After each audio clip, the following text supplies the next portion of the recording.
In chapter 6 of Hebrews, the author encourages us to hold firmly to the hope set before us, reminding us that this hope we find in Christ is our anchor, the anchor of our soul.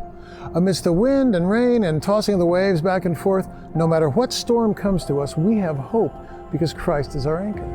And God invites each of us to be people of hope in the midst of both cultural and personal turbulent times, to be steadfast and faithful, and as Paul says in Philippians, to shine like stars in a world desperately seeking the light of hope. In the midst of all the darkness and storms that have been 2020 and 2021, this is exactly what you've done in the last year. Your faithfulness, generosity, and trusting God's prompting has remained steadfast, pointing our city and world to the anchor of our souls.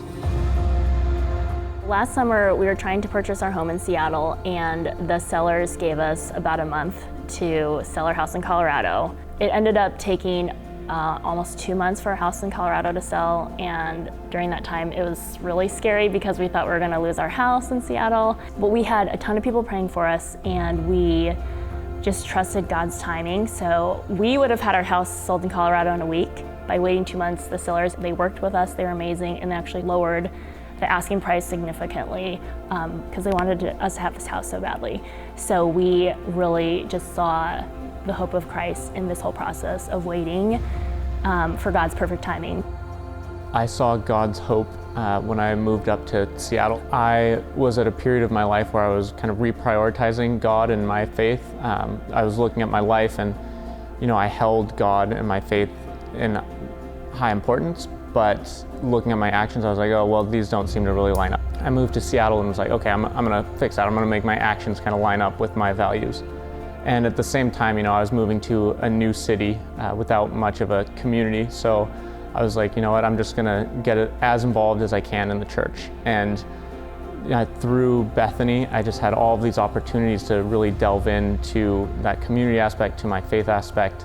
And it was just such a powerful representation for me of, the community was welcoming me just as kind of God was welcoming me back. And it was just like that. As soon as I turned to the church and I turned to God, it was just right there. Bethany has a rich history of trusting God's provision, and this last year has been no exception.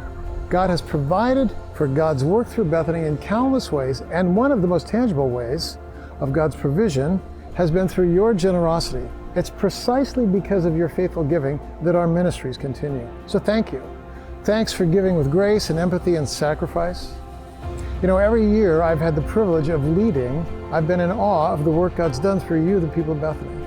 But this past year, my gratitude to the Lord for you and your faithfulness is more profound than ever. Thank you so much for walking together, continuing to serve, giving so generously. Amidst all the challenges of this last season, there are two things that I believe ring louder now more than ever.